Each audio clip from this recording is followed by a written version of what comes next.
So hello everyone, welcome back to my YouTube channel. दोस्तों, स्वागत करता हूं इस वीडियो में। तो फ्रेंड्स, इस वीडियो में आपके साथ में डिस्कस करूंगा navy, coast guard, air force exam कैसे निकालें, कम समय में ज़्यादा तैयारी कैसे करें, ऑनलाइन पढ़ें या ऑफलाइन। मैंने किस प्रकार से, जो कि मेरे पास खुद का अनुभव है कि मैंने किस प्रकार से एग्ज़ाम के लिए तैयारी किया था और किस किस को फॉलो किया था, ठीक है।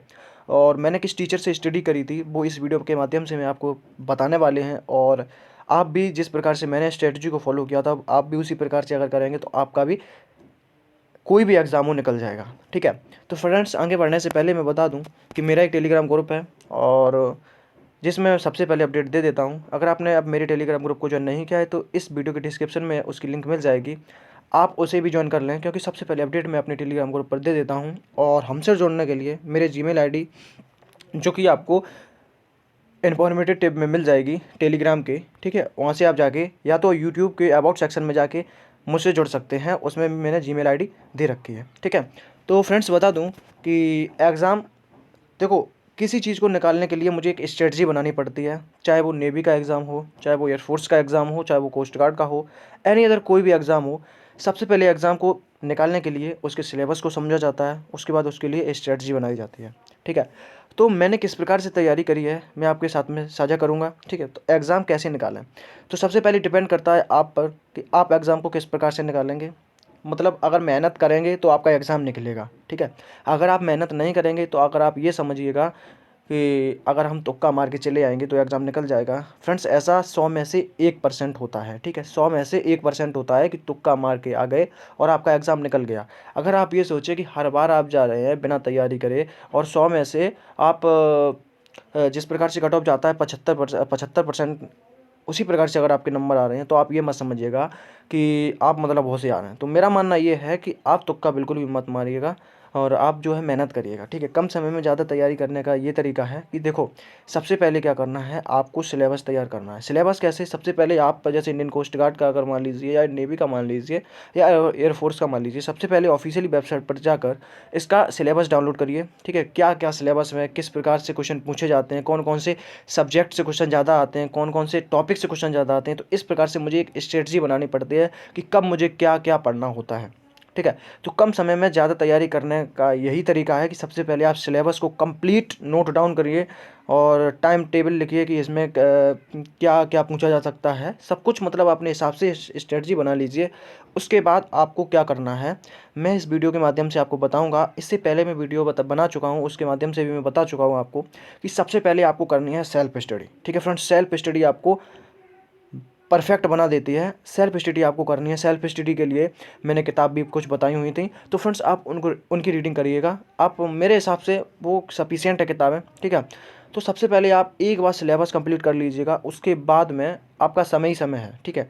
सिलेबस कंप्लीट करने के बाद में ऑनलाइन पढ़ें या ऑफलाइन, देखो, जब आपका सिलेबस कंप्लीट हो जाएगा तो क्या करना है, आपको लगभग में सिलेबस, देखो, अगर आपने एक बार सिलेबस पढ़ लिया, अब सिलेबस का रिवीजन भी करना है, ठीक है। सिलेबस का रिवीजन भी करना है और उसका प्रैक्टिस भी करना है। तो फ्रेंड्स, सबसे पहले बात करते हैं कि सबसे पहले आप क्या करेंगे कि आप सबसे पहले ऑफलाइन को प्रायोरिटी देंगे। कैसे सर, सबसे पहले मैंने सिलेबस कंप्लीट कर लिया, अब सिलेबस कंप्लीट करने के बाद दोबारा से रिवीजन किया, दोबारा से रिवीजन किया, दोबारा से रिवीजन किया, मतलब बार बार रिवीजन किया। फिर उसके बाद आप आएंगे ऑनलाइन पढ़ाई पे, ठीक है। ऑनलाइन पढ़ाई का मतलब ये होता है कि सबसे पहले आप कंप्लीट कर चुके हैं उसका बेस, अब जाएंगे ऑनलाइन पढ़ाई पे। तो ऑनलाइन पढ़ाई के लिए आप जब जाएंगे तो वहाँ पे आपको कोई भी दिक्कत नहीं होगी। जो मैं न्यूली स्टूडेंट के लिए बता रहा हूँ, जो आने वाला है, जो मतलब अभी तक तैयारी नहीं किए हुए उनके लिए, और जो तैयारी कर चुके हैं उन्हें तो पता ही होगा जो मैं बता रहा हूँ, ठीक है। उसके बाद जब आप जाएंगे ऑनलाइन प्लेटफॉर्म पर तो फ्रेंड्स आपको बिल्कुल भी दिक्कत नहीं होने वाला है वहाँ पे, ठीक है। अब मैंने एग्ज़ाम कैसे निकाला था, तो मेरी स्ट्रेटजी ये थी कि सबसे पहले मैंने कंप्लीट कोर्स का अपना किया और समझा, टॉपिक वाइज मैंने एक बार देखा कि किस प्रकार से क्वेश्चन पूछे जा रहे हैं। और क्या हुआ कि सबसे पहले बात ये मोस्टली रहती है कि आप प्रैक्टिस कितना करते हैं, आप प्रैक्टिस कितना करते हैं, ठीक है। देखो, प्रैक्टिस क्या होता है कि प्रैक्टिस से ये हो जाता है कि क्वेश्चन जो होते हैं वो प्रैक्टिस सेट में बार बार क्वेश्चन मतलब आते हैं, और पिछले बैक क्वेश्चन भी जो पूछे गए हैं वो भी क्वेश्चन प्रैक्टिस सेट में आपको मिलते हैं, ठीक है। तो उसका रिवीजन हो जाता है और आपकी एक स्पीड बन जाती है कि आप कितने समय में अपना क्वेश्चन को निपटा सकते हैं, ठीक है, कर सकते हैं। तो ये प्रॉब्लम रहता है कई स्टूडेंटों में। देखो, होशियार तो सब होते हैं पर टाइम मैनेजमेंट बहुत गड़बड़ रहता है स्टूडेंट का। क्वेश्चन सभी हो जाते हैं पर टाइम, टाइम को मैनेजमेंट कैसे करना है, तो फ्रेंड्स टाइम को मैनेजमेंट करने के लिए आपको प्रैक्टिस करनी होगी, ठीक है।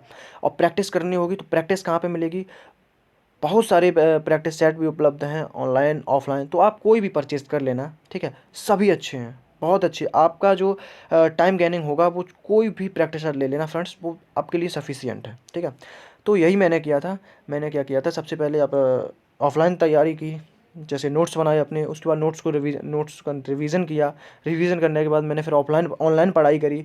ऑनलाइन पढ़ाई करने के बाद फिर उसके बाद मैंने प्रैक्टिस सेट लिए थे। तो फ्रेंड्स क्या हुआ था कि तैयारी इतनी अच्छी हो गई थी कि भाई ऐसा लगता था कि कोई भी एग्ज़ाम निकल जाएगा आराम से, ठीक है। और तभी मैंने फर्स्टली बार अपना इंडियन कोस्ट गार्ड दिया था, तो पहली बार में ही मेरा निकल गया था। तो फ्रेंड्स अब क्या करें, क्या बता दें आपको कि इंडियन कोस्ट गार्ड का जो लेवल है वो नेवी जैसा है। नेवी जैसा मतलब इसमें सभी चीज़ें आती हैं, जैसे आपका फिजिक्स भी हो गया, मैथ भी हो गया, साइंस भी हो गया, ज्योग्राफी भी, हिस्ट्री भी, मैथ भी, ठीक है, ठीक है। तो आप लोगों को क्या करना है, आपको कंप्लीट सिलेबस करने के बाद में सिर्फ प्रैक्टिस करना है भाई। 1 या 2 महीने लग के आपने अगर प्रैक्टिस कर ली ना, तो जो भी सिलेबस आपने तैयार किया उसका अच्छी तरह से रिवीजन हो जाएगा।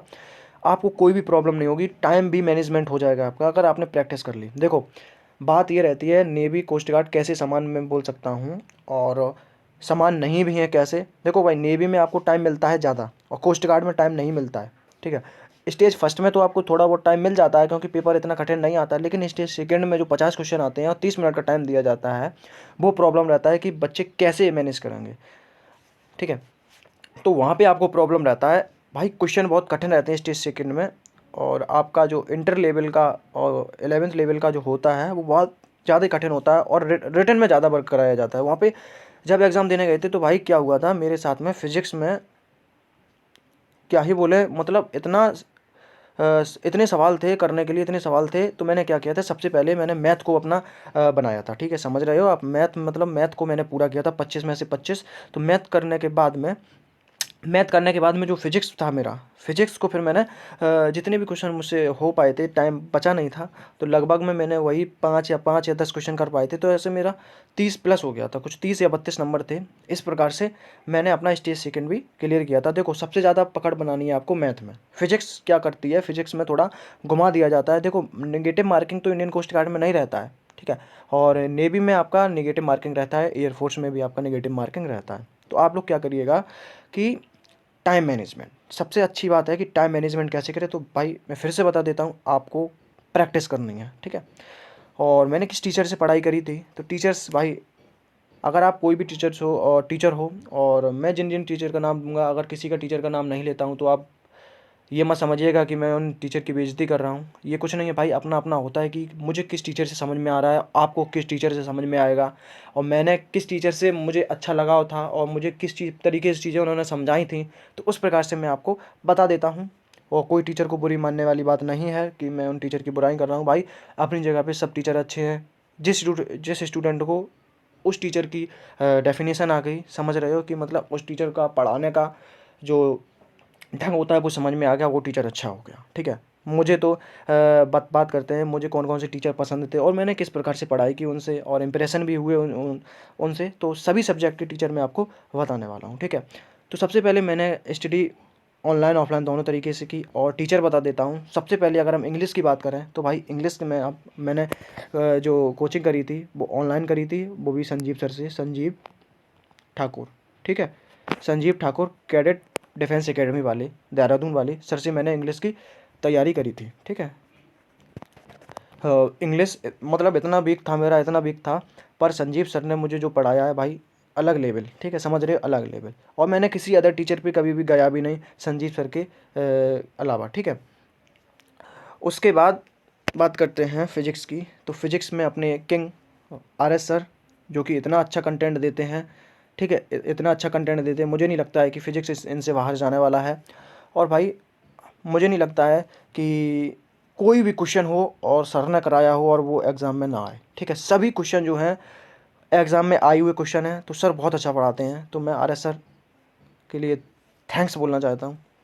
उसके बाद मैथ के लिए एक RS सर के इंस्टीट्यूट में पढ़ाते हैं, मतलब जैसे ऑनलाइन प्लेटफॉर्म बोल सकते हैं, मुकेश सर जो कि इतना अच्छा पढ़ाते हैं। मुकेश सर हो गए। मैंने मैथ के लिए 2 टीचर को फॉलो किया था, Mukesh sir and tutor academy वाली CM पराशर मैम को, ठीक है।